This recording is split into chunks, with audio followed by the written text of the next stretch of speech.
And then the additional one under the new AB for food waste from retailers, restaurants, things like that, going into a separate container. Now they can be commingled into a green waste container. We take those from the residents and take them to a transfer station. See, R&R trucks come and pick them up, and they estimate probably with the loads that we would have, what do they say, 2, 3 a day? 3 a day is all that they would have for a transfer station. Or an anaerobic digester, but again, you have to commingle more green waste and more food stuff with the manure in an anaerobic digester to get the end result. And by doing that, then you need a joint powers to where it's Ontario, Chino, Corona, Montclair, Pomona, Fontana, Rialto, that also brings their stuff, green waste and so on, to the anaerobic digester. We were a little hesitant about that because of the amount of trucks that would include. So what we ask them to do is, it's always the bottom line, is show us the figures. We were impressed with the gentlemen that came. They came with programs in mind. This is what we're offering. This is what you need. Do you agree with it? If you agree with it, then list us, CR&R, give you some figures to go by. And that's what's happening right now, is they're developing figures that how much is going to cost for the transfer, how much is going to cost for the anaerobic digester. Is it feasible? How much land do you have to be able to do an anaerobic digester and then lay it down as compared to a transfer station? You need a lot less with a transfer station because it's constantly moving and going. Anaerobic digesters are 21-day cycles before it completely goes through its 21 days. So we're encouraged by it. I know the people that were at the meeting from the Norco side was very encouraged by it, because here you've got people that are in the business. They're anaerobic digesters, 2 of them. They've started the second one already, and the first one will be online. They said the first part of January, the first or second day of January, it's going to be online and working. And they're going to do a pilot in late December on a pilot run to see how everything is working. So at this point, we're not sitting around, we're actually working on something. And it's good because each one of the things that they're talking about, if you're thinking in the back of your mind, wait a minute, as a resident, this is going to eliminate what? It's going to eliminate, the bins. Well, how many bins are you going to need if we go to that transfer station? How many you're going to lose that you pay for now that you won't be paying for in the new phase? Those are some of the things that we're working on. It's exciting to be in the early stages of this, and hopefully the next time we get together we'll be able to share some more concrete information with you. But it's looking good, guys. It's looking good. That's the best part about it. So we'll see how the facts and figures work out. I know Andy's excited about it. Brian, he was there as well. So we'll see what happens. But that's mine. Irvin, do you have something? Yeah, I just wanted to add on that road tax. Last January at the RCTC workshop, those folks from Oregon were there and explained their program for the road tax that they're going to charge for. And California is still planning on trying to start one themselves in 2019. They're gonna let Oregon go first and get the bugs out of it and see how it works. But like the mayor said, we gotta do something because we're running out of, well, the feds have already run out of money for roads and stuff, and we have too, so we're losing more every day when somebody buys an electric car. Thank you. Thanks.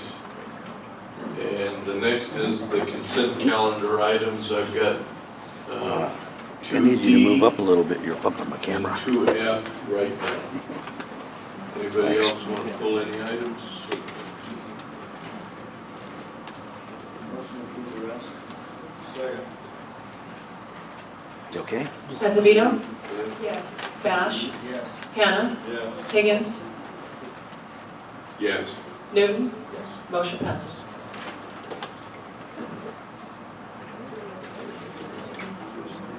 And we'll start with C, recap of action taken by the planning commission. Something about filming the votes. That's a good one. On, excuse me, item, on the planning commission minutes, item G, this was a variance 2015-02.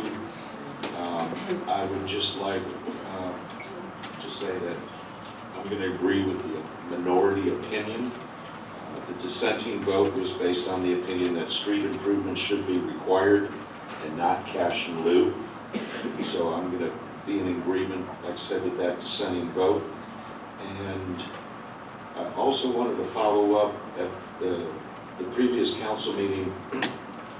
I'd asked for a report on cash in lieu and the status file. Yes, Mr. Newton, that we have compiled that file, Okay, and I'll be sending it out to the city council. I'd appreciate that. Everything else is fine on the planning commission agenda. Like I said,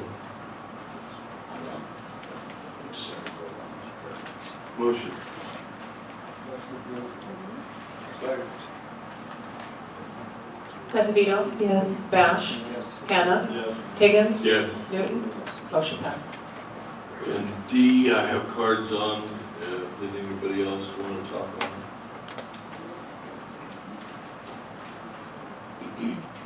Seeing nobody else, I'll call the cards and bring it back. Lou Polza?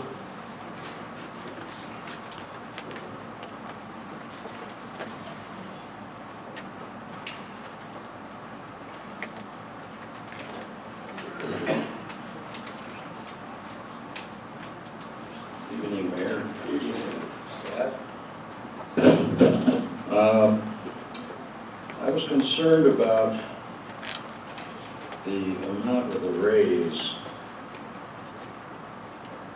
of our city manager in this time of economic depression and trying to save money for a small community of 27,000.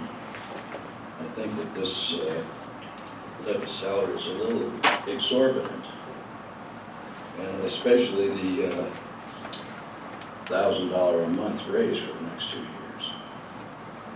I would really like to make that kind of money. But looking around at the other cities and the other communities, I'm seeing wages in excess of this amount, but you're talking about communities that are 5 and 6 and 8 times the size of ours that have that kind of revenue, something that they can afford. It's my opinion that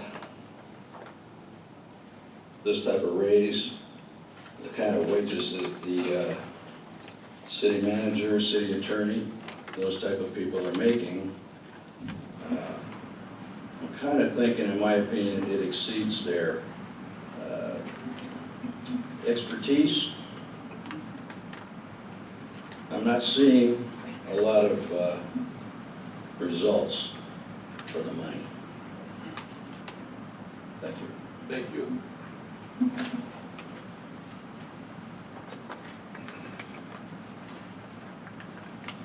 And Myra Pauser?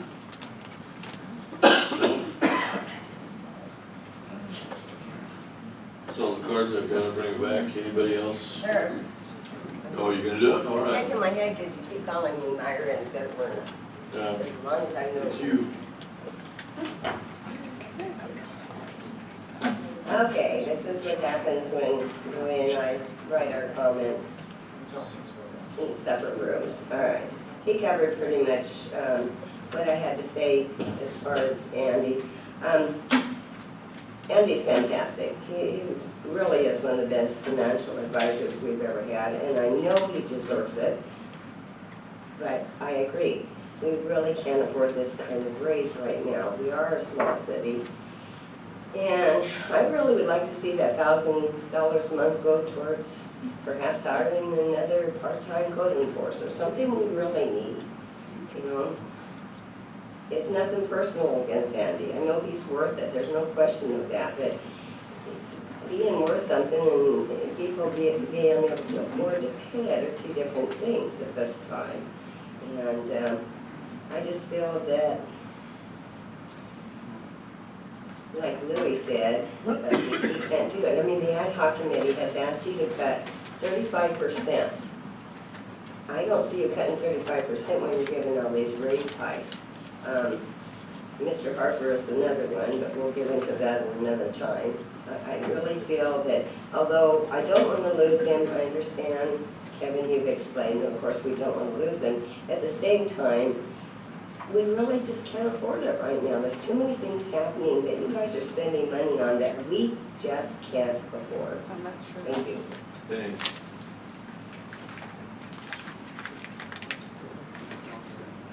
Kevin?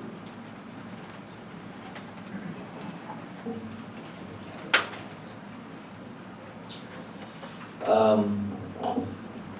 don't know, how do you say this without being dramatic? There'd be no city of Norco without Andy Okoro. He has saved us now twice in the last 5 years. That is a fact.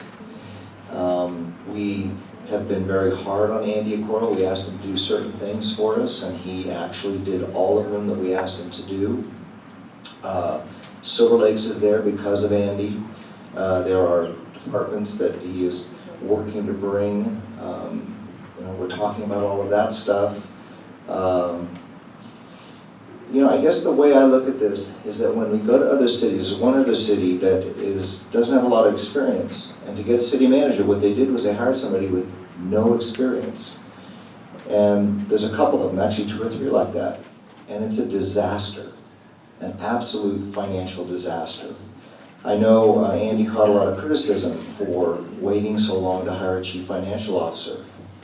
You can't expect one of the best chief financial officers in the state to lower his standards. You just can't expect that. I mean, you got hired by the best, and trust me when I tell you, he took his time. So I am fully in support of this raise. I do believe that we can afford it, and the day we can't, well then I guess we change. And but I trust in Andy. I think he's doing a great job, and I fully support this raise.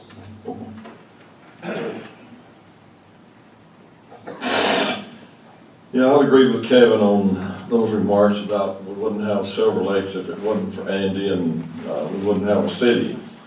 Because when the first recession hit here about 2009 or whenever it was, he and the city manager at that time, they went to cutting, and they cut more than 35% on everything. They kept us from going underwater and drowning.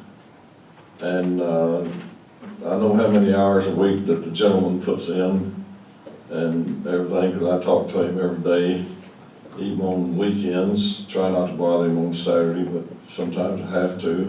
But the man deserves it. He puts in a lot of work here, and like I said, we wouldn't be a city if it wasn't for him. And Kevin's right on hiring a city manager without any experience, because there's 3 here in Riverside County that did that are in terrible shape now. Not just, I'll call it mismanagement, but they're not able to control their finances and stuff like that, and I look for them to be in more trouble later on, so I support Andy 100%. Thank you. Great.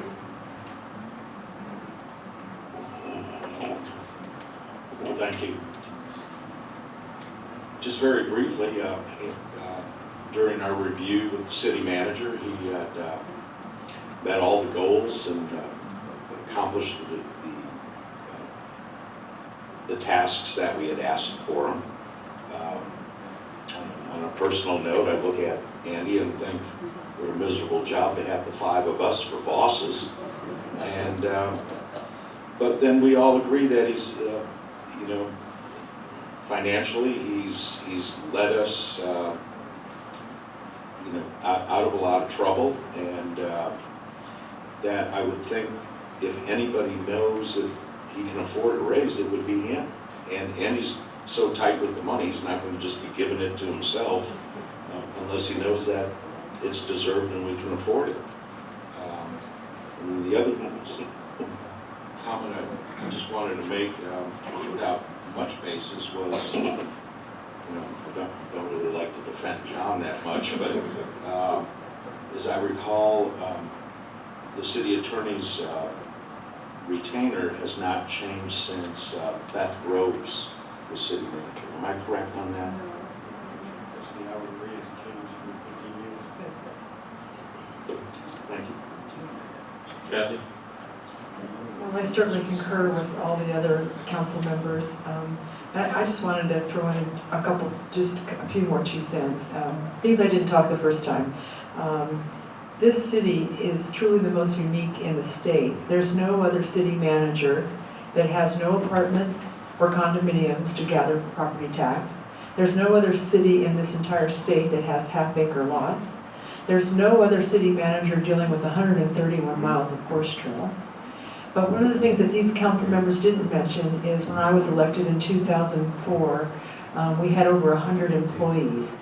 And right now, Andy Okuro, under his direction, is doing the same fine job, or if not better, than 12 years ago, with less than half. We have less than 50 employees now. And I think one of the true keys to leadership is having all of these directors that are sitting here who are also severely underpaid. Any one of them could go to any other city and make twice as much money, and so could Andy, even with this raise. Is their dedication of teamwork, their passion for this city, and their continued support to make Horsetown USA remain. So there's any city at any given time could pay Andy twice as much money as he's getting right now, and he could go. And I don't know why he doesn't, to tell you the truth, especially when we have meetings like this. But I'm just thankful every day that we have him. I don't think that we would have this town without him. We would not be able to sustain without his creative financing and the way he has found ways to keep us funded. And so I congratulate Andy Okoro for the job he's done, and if I had my way, we'd pay him more. Thank you. Not my way, if we could physically afford to at least have him make the same as other cities of this size, because he's not even to that place either. Thank you. I, like other people that sit up here, go to these League of City meetings where the city manager and the mayors and the other council people are at. And I get an opportunity to sit with these city managers and the mayors and discuss finances and things like that. And there's some cities right now, it was mentioned, that there's some cities that are in deep, I mean deep trouble, into the tune of $70 million to the tune, and they don't know where the money's coming from. Could we be in that problem? Really easy. We could be. Simply because of Andy, we're not. So, do I mind paying him a comparable, not an exaggerated, a comparable rate? It's I'm squeaky. It gives me knots in my stomach when I talk about raises, because I've been a manager and I know where that money comes from. But I also know the flip side of it. And if you don't do it up front, and you lose somebody that does multiple and triple tasks, you can't replace them with just one person. You've got to replace them with 2 and 3 people. And you end up, in the long run, paying more for the replacement with less experience than what you've got in the one that you're trying to keep. And let's face it, I voted for it to keep Andy, to make us more comparable to the other ones, not match them. Because I could match him by giving him a house and buying him a new car and things like that the other cities do to keep these managers that we wouldn't keep here 30 days. And I'm sorry, that's the reality. And if the other cities don't like it, I don't care. That's my position. But in fact, they would not last here. They couldn't. They couldn't keep up with what this man does. So with that, I don't have anything else to say except. I just want to add to that. I just want to add that to that, Herb. One of the other things that none of us have mentioned is those same city managers that you're talking about have 1 or 2 assistant city managers. They have a public information officer. They don't share the city clerk that's also their secretary or their assistant. And so he's really, with his salary that's just coming up to comparable to other cities our size, he has a fraction of the staff. I just want to throw that in. Make a motion. Motion approved. Second. Azevedo? Bash? Yes. Hannah? Yes. Higgins? Absolutely, yes. Newton? Motion passes. And item F, I have a card. Does anybody want to speak on that before I hear the card? Lou Polta?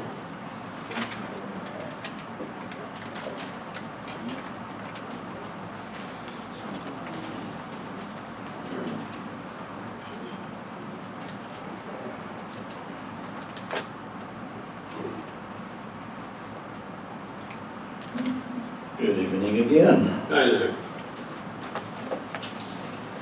Item F has to do with the preparation of the recycled water facilities master plan. I'm wondering how we spent so much money on this master plan to the tune of $160,000. What are we getting for that? Is this just the company that's giving us advice or drawing up a plan for us to work with? Yeah, Good evening, Mayor and council members. What we get with the water facilities and recycled water facilities master plan is a roadmap from today and into the future, and a tool to use for upgrading our facilities, expanding our facilities through development. There's a number of small items that are involved in this. We get a model of our system that shows what the capacity of the water lines are, the source water, the reservoirs. And more importantly, with this plan, for the first time in the history of Norco, we are also getting a new recycled water plan that will outline more than just the city facilities as end users. This will develop a tool for the future that to identify the end users other than ourselves, Caltrans, school districts, college, residential use in the future, golf courses, cemeteries, those type of things. And one of the criteria for getting a permit to use reclaimed or recycled water is that you have to have a master plan before you get an approved permit from the regional board and the State Water Resources Control Board or Department of Health. So I don't know if that answers entirely, but you get all of the tools necessary, similar to a general plan, to operate and maintain a water and recycled water system. And is this what we're spending the $160,000 on, is the advisors? You actually get a plan. It'll come back to the city council for approval, And I mean, it goes as deep as developing water demands for water conservation during hot spells and wet spells, developing new sources. This includes a little bit of GIS as well. We may negotiate that down a little bit yet with the engineering firm, but this is a comprehensive plan to operate your water and recycled water systems. Does this tie into the SCADA? Absolutely. The SCADA is a component of operating your water system. Yes, in an efficient manner. The $660,000, is that actual installation of equipment and implementation of your master plan? I don't mind answering, but I need to look at John on this one because it's a whole different item. Yeah, that's another one. That's the next one after this one. I don't mind answering. Just answer it, that's fine. Can you ask the question again? That was the one that was approved earlier? Yeah, okay, the SCADA, the optimization of the SCADA, we have a SCADA system in town. It's currently 18 years old.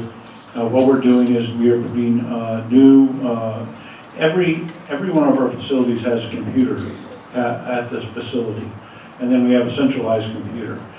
Typically, in this day and age, computers are obsolete in 5 years. This system's 18 years old currently, and so is all the instrumentation. It is starting to fall apart very quickly, and so what we're recommending with the SCADA equipment is that we will put new computers and instrumentation at every one of our sites, water and sewer, and recyclable. All right, Thank you. fine, thank you for the answer. All right. That's it? Motion approved. Second. Azevedo, Yes. Bash, Yes. Hannah, Yes. Higgins, Yes. Newton. Motion passes. And we'll go on to public comments. This is the time that you get to talk for 3 minutes on an item that is not on the agenda. We can't actually answer questions.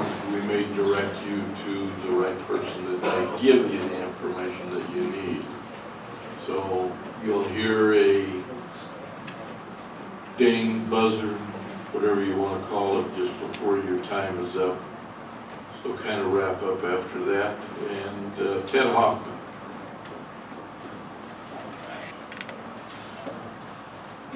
Good evening, council. Well, it's the time of year. We got the end of summer, so we got the rodeo fair coming up.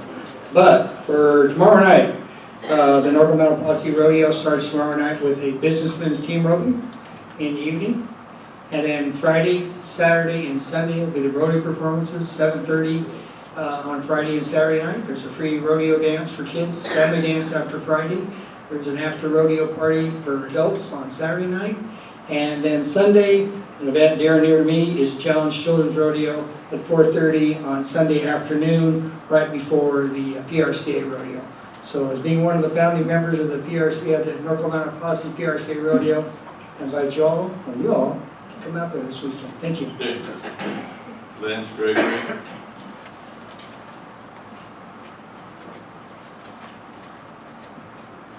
Thank you, Mr. Mayor, council, and staff. This may be a strange request, considering we're in the middle of the worst drought we've had in years, but I wanted to ask that the city consider being proactive, and maybe plans are already in place to deal with what's being reported as a Godzilla El Nino. Scientists right now are predicting the biggest, if not bigger, of the storms and the rainfall since 1997, which brought 31 to 39 inches of rain into the Inland Empire. Current weather models are now showing the storms begin in early fall, September to December, and then winter, December to March. We all know what happens in town, especially up in the Crestview areas. So I'd like to see if we can't be proactive and put some sort of K-rails, start organize it so we can get some sand and bags prepared for residents. We all know that there's not much vegetation up in the hills, and it doesn't take much for the slides to start. So I'd like to ask that we be proactive versus reactive and start putting something in place. Thank you. Thank you. Bob Leonard?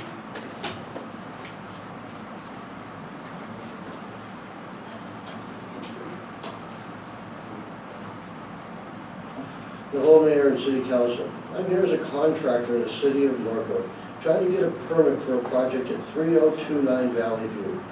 We started this process on June 9th, over 2 months ago.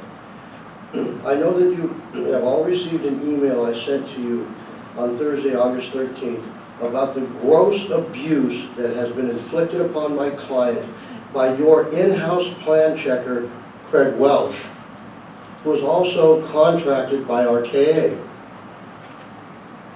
The plans were sent out to Wildan, which is a structural engineering firm used by Norco as a plan checking company. The plans went through plan check with minor corrections. We started the process of going ahead and getting things demoed, so like we always do, to be able that when the permit was pulled, that we would be starting, that we'd be able to start the job. During that process, for some unknown reason, Craig Welch decided to go ahead and give me 96, and I'll repeat this, 96 corrections on a second go-around. Don't know why he didn't do it the first go-around. Don't know why it was even sent to him, but I got 96, and I'll keep saying, corrections. I talked with Andy about it. I brought the plans back to the front counter on Thursday, which is last Thursday. And I didn't know what to do other than turn them in. And was talking with your counter help, and I'm losing where I'm at. So I'll try to be as highlighted as I can. And while I was talking to her, I told her I didn't know what to do. You know, this is a problem with Craig. Craig decided to come out in front of the counter. I told him I didn't want to speak with him. He chose to want to talk to me. So I told him about the 96 corrections, and I showed him the plans. Here's the plans that myself and my draftsman spent hours, 5 and 6 hours of highlighting that his corrections were already on the plans. Well, he emphatically denied that, which is fine. I told him I was going to be filing a complaint, a formal written complaint against him. I asked him for RKA's phone number.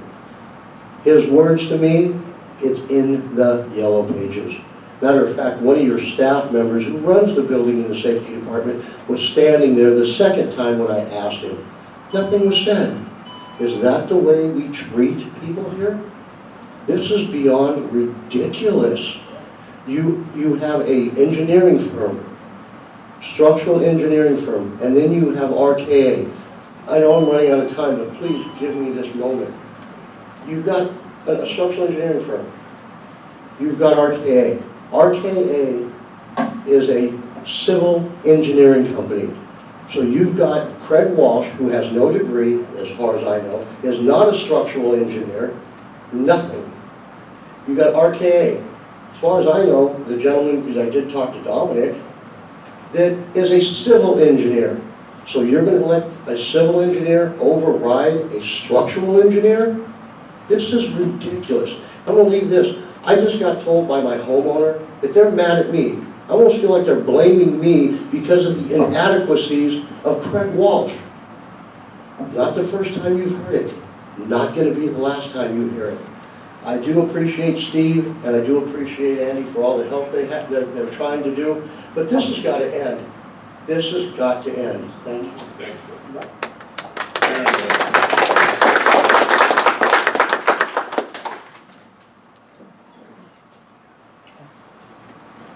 So I'm going to try and finish this up a little bit.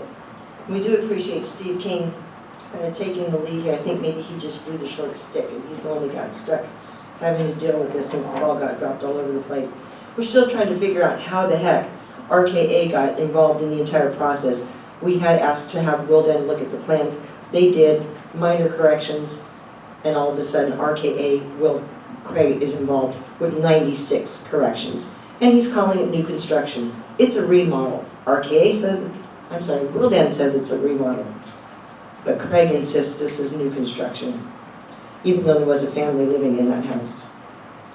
So, and Dominic's telling us that Craig doesn't work for RKA. Who the hell does Craig work for? And he's our in-house plan checker? This is ridiculous. So, now you have RKA and Wilden fighting. We have a family that has been displaced, and nothing's getting done. We have tried everything we could to get something done. Nothing is getting done. We're basically caught, and I was told not to say this, but we're caught in the middle of a pissing match between RKA and Wilden. And ultimately, this has cost the city money. We're paying double to have plan check done by both companies.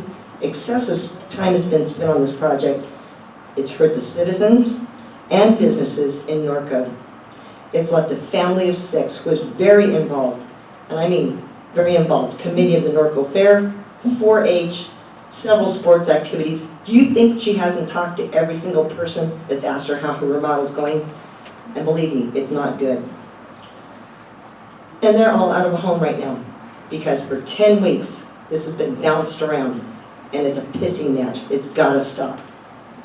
This has left a very bad taste in the mouths of several people. It's delayed subcontractors, delayed money that would go to the city for permits, delayed money that would go to the school district for plan check fees. The plan check process is broken, and it needs to be addressed immediately. And that's not the first time any of you have heard me say that. I've been dealing with the plan check process for over 20 years, and I've never, ever had a problem even close to this. It's a nightmare, and you wonder why people don't put permits for work on their property, including some city staff members. Well, here's the answer. When I hear horror stories about dealing with city permits, I now have to say, you're absolutely right. Norco is terrible to get permits. It's outrageous, and you need to correct this immediately. Yesterday would have been too late to do this. Now we're way behind. Thank you. Charles Bolton.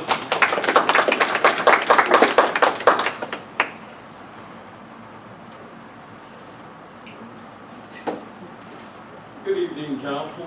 Hi there. Mayor. On Monday, August 24th, Keeping Norco Rural Political Action Committee deciding a shindig at the water wheel. But it's more than that. It's an opportunity for all of us to come out, drop all the barbs and just be neighbors and have some fun, listen to some good music. We have registration for those who haven't been registered to vote, but we need to take the edge off this political season and just be friends for one day, get together, and just try to be humans. You know, because we have so much pressure during this political season, you know, it's incumbents, new people running. Come out the 24th, let's listen to some music, sit down, shake hands, just have a nice conversation at the water wheel, and maybe we can move forward with a positive attitude, because that's what we need here. Come on out, please. Thank you. Thank you. Luke Bolton. I decline on this item, thank you. All right. Julie Langlos.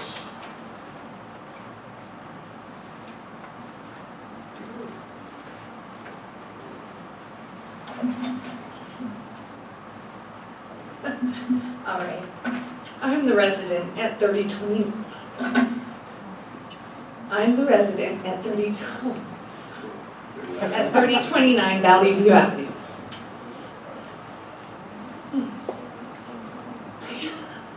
I didn't think I would be so nervous. You know most My husband and I, we moved there as newlyweds 15 years ago.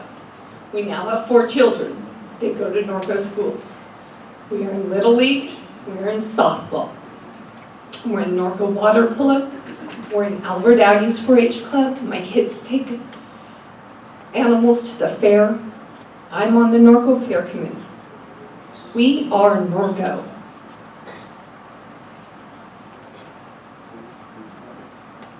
Our life has been turned upside down. We've decided to put on 3 bedrooms, 1 bath on our home. It's a 1,200 square foot home, 3 bedrooms, 1 bath with a remodel. We hired Norco contractors who hire Norco subs, who hire Norco plumbers, cement workers, the floorers. We hired Norco. They applied for a permit on June 9th. June, July, August has gone by. It is a giant mess. My understanding, it is a pissing match.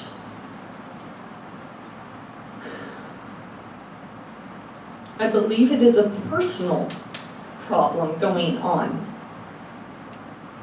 But our family is caught in the middle of it.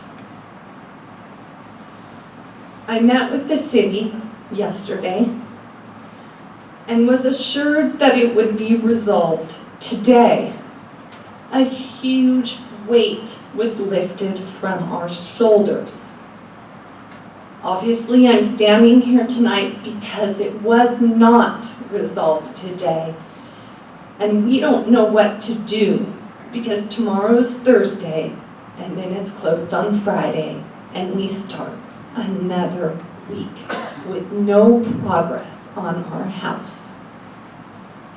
I believe our contractor has been harassed.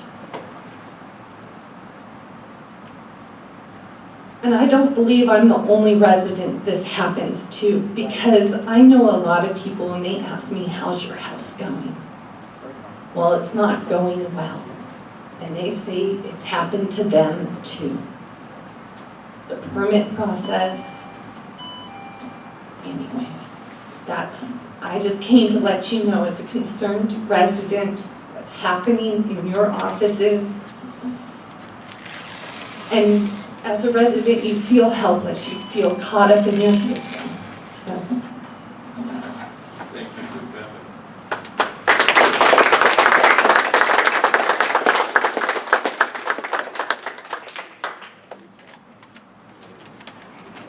Amy?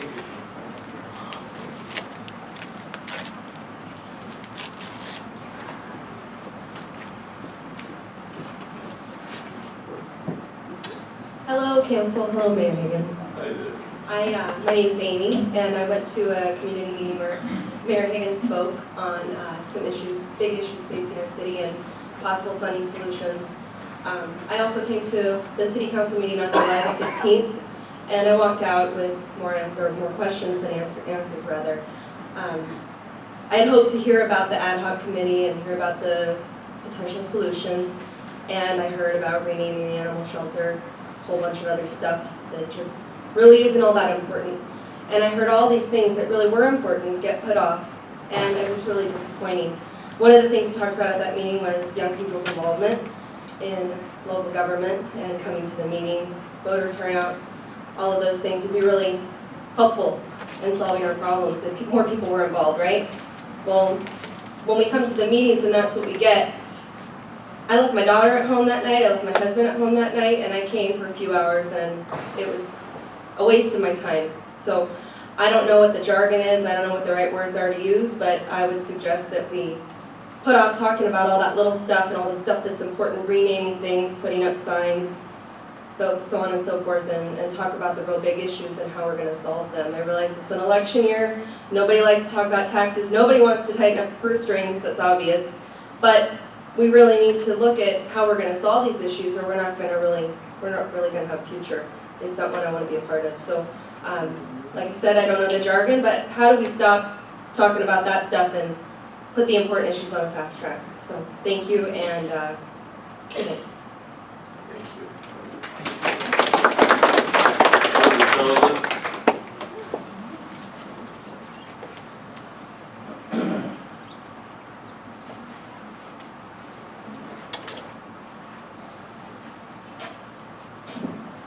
Thank you, Mr. Mayor.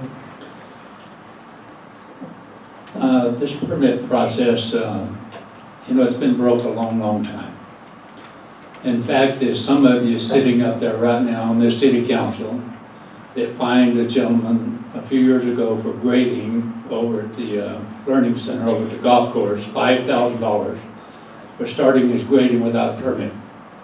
Yet there's some of you sitting on the city council right now that got caught grading your own property and had to stop and come and take out a permit and get an engineering firm to engineer it and didn't get fined or didn't bring it up, get penalized or anything. I think you need to look into that and find that person the same amount of money that you fined the person at Learning Center at the golf course a few years ago, $5,000. What's right for one's right for another. There's others sitting on the city council that's had remodeling, had things done at your house that didn't get permits. There's some on the city council that's built barns without permits. And then you push through an ordinance for us that we have to have anything over a size of a tax shed, that we have to pay thousands of dollars for CUP and go through all kind of process, but yet you got yours free. So I think you need to look internally and clean up the crap and then start with Mr. Welch. I like Craig. Should have been gone a long time ago. You had an opportunity when he retired. You hired him back as a contract employee. But bad, bad, bad.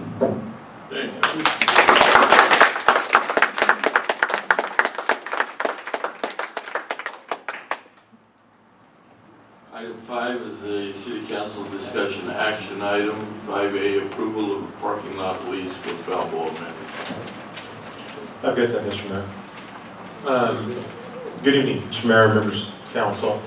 Tonight before you is a proposed lease agreement with Balboa Management Group for approximately 8 acres of land that the city owns that is adjacent to the Silver Lakes property. Balboa Management Company had come to the city and discussed the option of leasing that particular land to assist in their parking needs and to also complement the various programs and services they'll be pursuing on the Silver Lakes property. Staff took a look at that particular property and found that it concurred with those, and it complements that their particular uses. Some years ago, we had done an RFP process similar to this for that land use, which also identified Balboa Management Group as a leasee on that property. But with all the construction going on, that was put on the back burner until we got moving on construction now. Staff believes that the use of this property and by providing additional parking spaces is a benefit. It also is a financial benefit to the city in collecting revenues that it has not collected, and the property has been basically vacant since March 15th of 2011 and generating any revenue off of it. We have used the property for staging for some construction projects, Hattner widening, the Chino de Salter project, etc. But the property has basically been empty until now. And with this request, we would be bringing this particular project back to you, asking for a lease to be approved with Balboa Management Group. The proposed lease is consistent with the approved CUP 2008-09 for the property. We're talking about approximately 8 acres, which runs parallel to the Silver Lakes property to the north and the actual dike that runs along the south perimeter of the Santa Ana River. With that, I'll conclude my comments and answer any questions you may have related to the retain control lease that is before you tonight. Does the council have any comments, questions of staff? Before I hear the cards. Go ahead. I'll hold on my comments to later. Brian, when it was originally the river trails, the riding stables, was there any specific zone use on that? Any conditional use on It was originally, and Steve can correct me, OS, so it's open space, parks. Yes, parks. In our deal, I'm assuming, because it was forever ago, it was just like a handshake deal with the river trails. Yeah, no, River Trails, when we had the River Trails property, we actually had a lease on that property with Mr. Price for a number of years until Mr. Price passed away. Right. And then his wife tried to run it for a while, and then she decided it was too much, and she exercised her will to end the lease. And since then, it's been pretty much vacant. One thing, yeah, because I can only remember back to like 1988. In your staff report, where the lease is consistent with the approved CUP, agreement provides the lessee the use of the property as a parking lot and to make parking lot related improvements to the property. What parking lot related improvements What we're referring will to, he be required to do? other than just when we're talking about in particular here, the property is in a position right now where it needs to be leveled a little bit. Prior to when the Prices left the property was, we had maintained it cleaned, and they had filled in all the low spots, and it was level. The parking lot being proposed is based on a native mix, so there is no request to asphalt that parking lot. The particular delineation for the parking, as well as there may be some landscaping that they may be requesting to do in that area as well. But there's nothing in this lease agreement that states that they're going to have to do parking lot related improvements. That I can Well, John? No, in fact, it's the opposite. That they're entitled to do improvements. There's no obligation to. Right. That would be developed at a later time. Yeah, or it would have to come back, depending on what those improvements would be and the scope of those improvements. Then that would go through planning and engineering, and it would come back here to the council. This is actually the improvements that they're entitled to make are that they anticipate making are essentially just making it so that your property is slightly above the turn line. Cool. No street improvements. No street improvements. No cash in lieu. No. Excellent. Anybody else? Catherine Bish.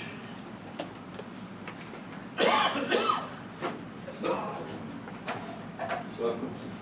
Thank you. I do not want the land to be leased for a parking lot. I moved to Norco over 30 years ago to be able to have and enjoy my horses. I'm a simple trail rider and enjoy riding the river trails. My history includes the River Trail Stables and Ralph Price, who owned that stable. He was the first ambassador who brought people into Norco. When I mentioned to someone that I lived in Norco, that would invariably lead to, oh, my family used to rent horses there and we'd ride in the riverbed. I never had to explain to them where Norco was located. Many of us use the River Trail Stables as a resting spot on our ventures down in the river bottom. If we got separated or needed help, the stable was a place to meet up or get assistance. Ralph and his crew were always cordial and never had an attitude that we were trespassing. I do not think Silver Lakes needs more parking lots. I believe we need to preserve the history of this acreage into a new stable that has horse rentals or make it into a staging area for riders. Do this for the simple trail riders of Norco and for Ralph Price's memory, who brought people to this town and introduced them to the Norco way of life, Horsetown, USA.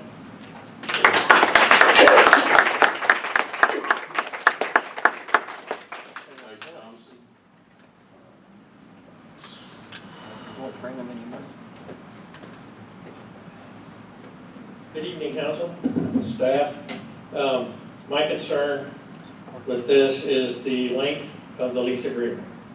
We're going to go tie that property up for 30 years, if I'm reading the staff report correctly. And then they have an option for 99 years after that. And he has to go through all the bells and whistles for any kind of improvements. But 30 years, a lot of us ain't gonna be here, including RJ, more than likely.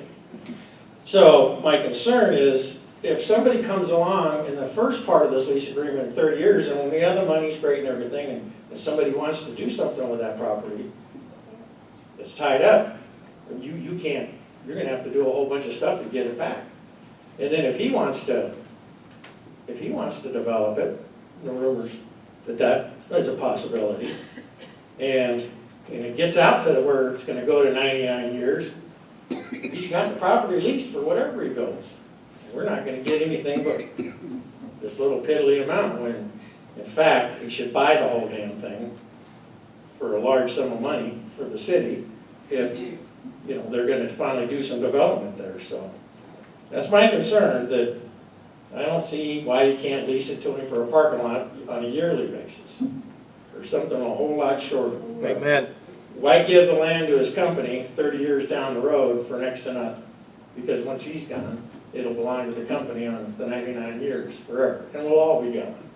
So, and a heck of a thing to pass on to our people down the road. I just think the lease is too long for a parking lot. Would make it a lot shorter. Thank you. Ted Hoffman.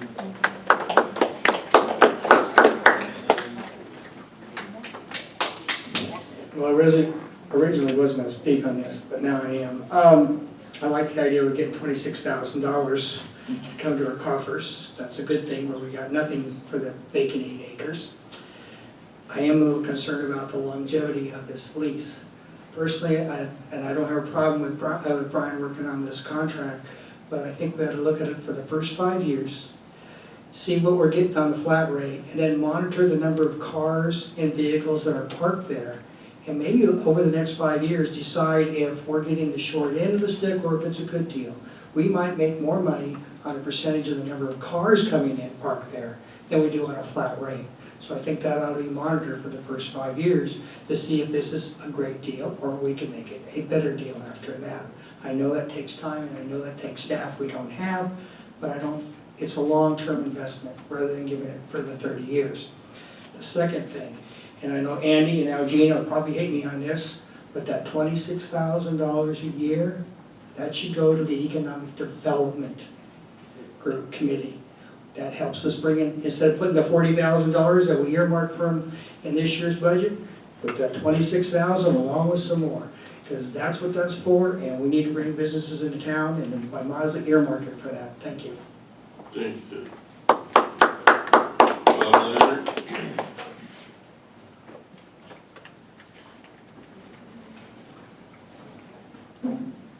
I've read your report, and as a building person and person that does a lot of work, $26,000 is chump change. Plain and simple, chump change. You've got 8 acres of land, which, as far as I'm concerned, right now is not worth anything. But in a year from now, when Silver Lakes is up and running, it's going to be worth millions of dollars. Millions, period. And we're going to give it away for $26,000 a year for an alleged parking lot. And I say alleged for the pure fact is, Silver Lakes has changed from what it was supposed to be. Now they decided to put in a concession stand. I know somebody up on the city council will go and say, well, you know, it's a flood control. Well, a lot of it was. They're putting a big building on a flood control. How do we know that some developer won't come in and want to lease that for a lot of money and build something on it that the city of Norco can create a lot of revenue out of? But instead, we are going to give it to R.J. Brandis for $26,000 measly dollars. We're in a recession, we're trying to make money. You guys have the ability right now to deny this and make a lot of money, not $26,000. If you want to have him do it for a year, says he's not going to do any upgrades on it, so big deal. He puts a little bit, you know, chalk on it, and he parks people in there. Great, do it for a year, do it for 2 years. But to give him a 30-year lease, mark my words,